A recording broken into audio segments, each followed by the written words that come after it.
Dan ini tali pertama yang menghubungkan kita dengan Allah, itu iman. Jadi kalau imannya sudah ada, koneksi bisa dibangun. Anda kalau punya handphone nggak ada sinyal, nggak bisa connect, nggak bisa nyambung, nelpon nggak bisa, kirim pesan susah, mesti ada koneksinya dulu. Buka koneksinya, baru nyambung. Hal yang mengoneksikan kita dengan Allah supaya dapat ala hudam mir rabbihim, dilindungi Allah, dipandu Allah, dibimbing Allah, dijaga Allah. Apa koneksi pertamanya? Iman.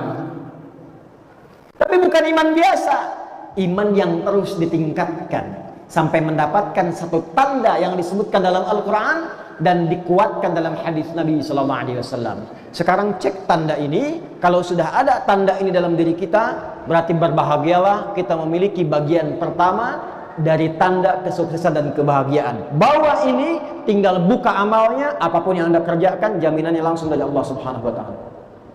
Ini bukan motivasi ya, saya bukan motivator ya, tapi ini langsung, jangan diragukan, langsung pesan dari Allah sang pencipta kita. Perhatikan, buka Quran surah ke-6 Al-An'am ayat 82. Ini tanda pertamanya. Orang sukses, orang bahagia di 3 alam, dunia, alam kubur sampai akhirat. Tanda pertamanya adalah orang yang mampu mengupgrade imannya sampai dia mendapatkan ciri-ciri berikut. Alladzina amanu wa lam yalbisu imanahum bizulmin ulaika lahumul amnu wa hum muhtadun. Ada ayatnya? Dan orang-orang yang beriman itu, yang imannya benar, dia jaga, dia tata, benar imannya.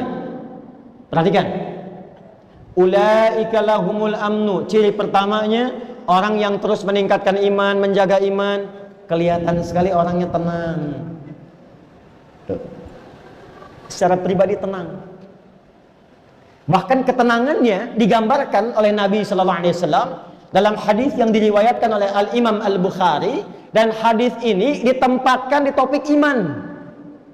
Imam Al-Bukhari menulis kitab namanya Al-Jami' As-Sahih Al-Musnad Al-Mukhtasar min umuri Rasulullah sallallahu alaihi wasallam wa sunanihi wa ayyamihi. Disingkat Sahih Al-Bukhari. Ada 97 topik di dalamnya. Pertama, kitab Bad'ul Wahyi, kedua kitabul iman, ketiga kitabul ilmi sampai ujungnya tentang kiamat dan syafaat. Nah, di tempat 2, topik yang kedua, kitabul iman, nomor hadis yang ke-16. Dan dikuatkan oleh Sunan At-Tirmidzi. Al-Imam At-Tirmidzi menguatkan di kitab sunannya nomor hadis 2624, 2624. Perhatikan kalimatnya. Kata Al-Quran, ulaika lahumul amnu. Orang yang imannya benar, terus di-upgrade, terus naik, gak bercampur ya dengan hal-hal yang mengotori iman sampai dipastikan dia mendapatkan kenikmatan iman. Maka yang pertama kata Allah, ulaika lahumul amnu. Dia mendapatkan ketenangan dengan imannya, tenang, nyaman. Apa ciri terlihat dari ketenangan imannya itu? Thalathatun man kunna fihi wajada halawatal iman. Ada 3 hal pokok yang kalau dia mendapatkan 3 ciri itu, dia mendapatkan nikmatnya iman. Insyaallah. 1, ayyakuna Allah wa rasuluhu ahabbu ilaihi min siwahima. Min siwahuma. Dia menjadikan Allah dan Rasul sebagai prioritas. Prioritasnya Allah dan Rasulnya. Contoh gini, dia mau makan nih, apa makanan yang dibenarkan oleh Allah?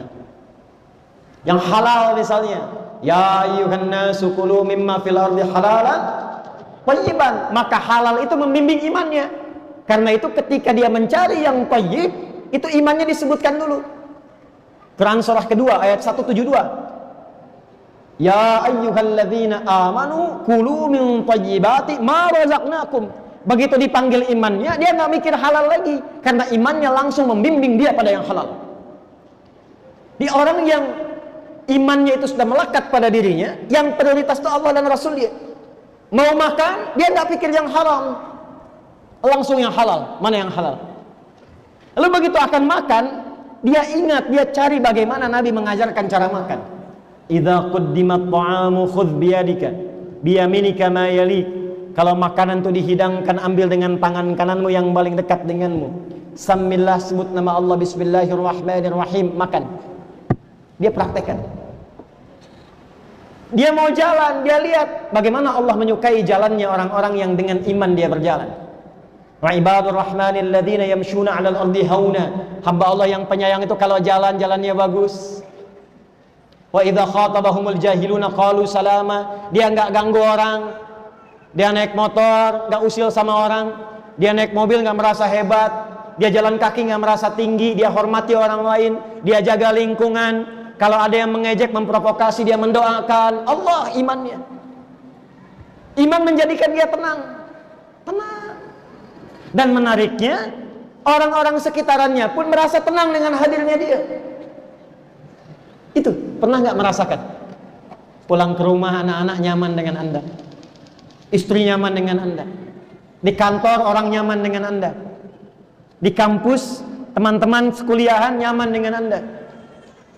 Terus upgrade diri sampai merasakan ketenangan itu dan menjadikan tuntunan Allah dan Rasul sebagai prioritas. Kedua apa? Ini yang paling menarik.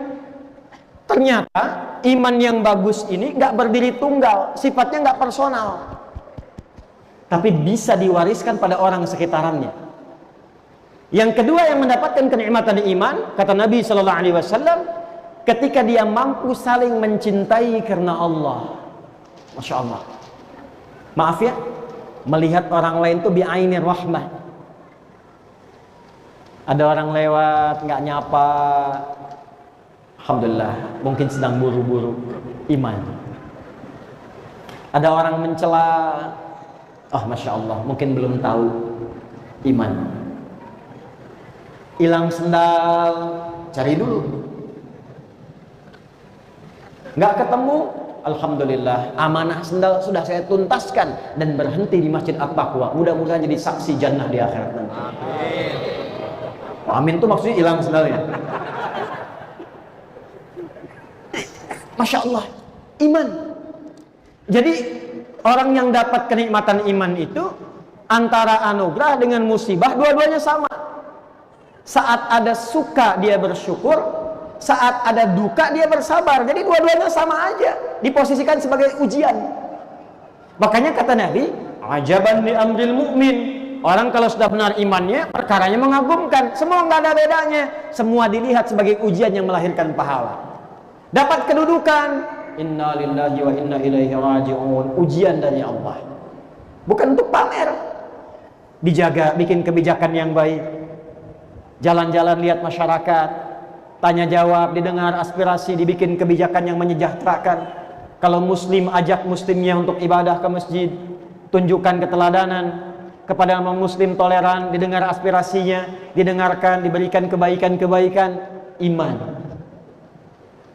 Ikut kontestasi nggak terpilih, alhamdulillah. Alhamdulillah, dia sabar dengan itu. Tetap dia berbakti dengan ilmu yang dititipkan oleh Allah kepadanya. Jadi antara suka dengan duka posisinya sama. Saat suka ada syukur, saat duka ada sabar. Semua ujian. Itu ajaban.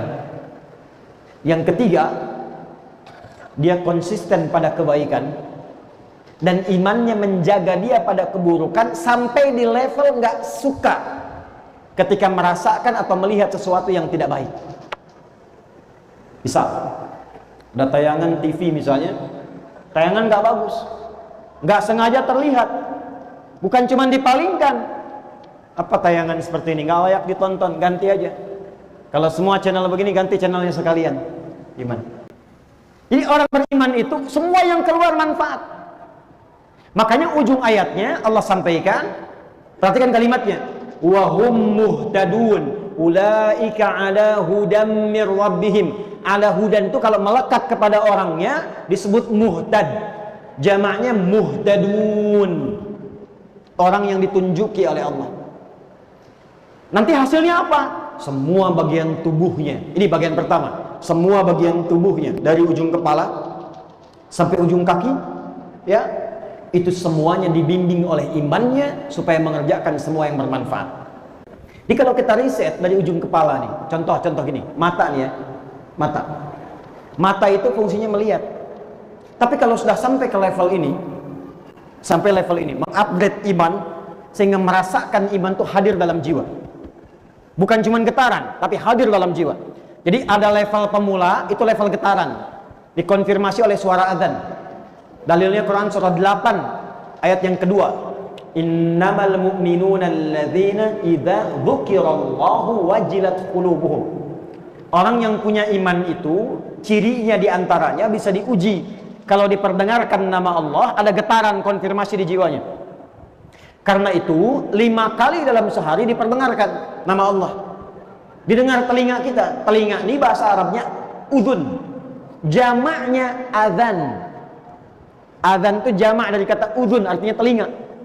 Maka diperdengarkan 5 kali dalam sehari setiap pergantian waktu. Kalimat pertamanya apa? Allah. Allahu Akbar, Allahu Akbar. Kedengaran, yang dengar telinga, tapi yang konfirmasi hati. Makanya di hati kecil kita mengatakan, membisikkan, cepat, sudah azan. Pernah nggak merasakan itu? Nah, kalau nggak punya iman, nggak ada getaran itu. Allahu Akbar, Allahu Akbar. Suara apa nih, kenceng banget? Kecilin. Nah, ya. Nggak usah marah. Artinya belum ada iman. Belum ada iman. Kalau mengaku beriman baru sampai mulut, belum sampai hati. Ada lagi dalilnya di Quran surah ke-49 ayat 14. Qalatil a'rabu amanna qul lam tu'minu walakin qulu aslamna walamma yadkhulul imanu fi qulubikum. Orang Arab Badui dulu berkata, ya Muhammad sallallahu alaihi wasallam, kami telah beriman. Kata Allah, ya Muhammad, katakan pada mereka, kalian belum beriman yang benar. Baru berislam, ucap syahadat, cuman di lisan imannya, belum sampai ke hati. Makanya nggak ada konfirmasi. Jadi kalau Anda dengar azan Allahu Akbar, Allahu Akbar, ada yang protes, apaan sih ini? Anda nggak beriman? Saya beriman kok, tapi nggak gini juga, misalnya kan? Ini berarti yang dimaksud Quran surah Al-Hujurat ayat 14. Doakan, bukan dicela, didoakan. Dan ditunjukkan kepada kebenaran. Anda kalau di bandara dengar suara ribut nggak protes? Kenapa ketika dengar azan Anda harus protes demikian? Di bandara kan tiap waktu, attention please, maklumat. Mohon perhatian. Setiap waktu tuh nggak ada yang protes, berisik enggak kan? Ya. Kenapa yang mendengarkan kita, mendekatkan kita kepada Allah, mengonfirmasi iman kita, katanya beriman. Kalau yang belum beriman jangan disoal, didoakan. Ini yang mengaku beriman menyoal. Itu yang patut digarisbawahi. Itu konfirmasi dasar. Nanti kalau sudah melekat menjadi yu'minun, orangnya mukmin, jamaknya mukminun, maka imannya bukan hanya jadi getaran, tapi jadi sinyal yang membimbing semua bagian tubuh. Maka ketika mata akan melihat, Allah memerintahkan pada imannya, bimbing matanya. Quran surah ke-24, surah Cahaya, An-Nur, ayat 30 untuk laki-laki, 31 untuk perempuan. Qul lil mu'minin, imannya dulu, yaghuddu min absarihim. Katakan pada pria-pria yang merasa sudah mukminin, punya iman, mengupgrade imannya, yaghuddu min absarihim, bimbing pandangannya, lihat yang baik. Yang tak baik menurut imannya palingkan. Makanya mata ini ketika melihat objeknya netral semua, apapun yang dilihat. Tapi yang membedakan nanti iman. Ini gambar gak bagus nih, kata imannya. Kalau akal itu cuma mencerna, akal itu cuma merumuskan. Iman itu memberikan nilai pada pencernaan akal. Diperintah akal, rumuskan itu nggak benar. Kalau nggak punya iman dianggap benar aja. Makanya saya kemarin di Amerika, saya nggak lihat ya, dengar cerita aja gitu. Ya, yang aurat tampak gambar biasa, yang sana sini, alhamdulillah Ustaz datangnya musim dingin. Kalau musim panas, di sini katanya terbuka semua. Ke dalam hati Ustaz emang lihat gitu. Ya. Tapi kita lihat ya, gambarannya apa? Itu dianggap biasa karena nggak ada iman. Menurut akalnya itu pakaian terhormat. Menurut akalnya itu biasa. Menurut iman itu nggak biasa, mengumbar syahwat, bisa memancing maksiat, bisa menjadikan perilaku yang tidak normal nantinya. Sedangkan manusia itu makhluk terhormat, diciptakannya itu dengan mulia. Quran surah 17 ayat 70. Walaqad karramna bani Adam. Kami telah muliakan, kata Allah, dengan keagunganku semua anak cucu Adam. Makanya Allah jaga supaya semua bagian tubuhnya mulia. Dipakein pakaian supaya mulia, dibedakan dengan binatang. Dijaga supaya lisannya tidak bertutur yang tidak mulia. Dijaga supaya tangannya tidak bertindak yang tidak mulia.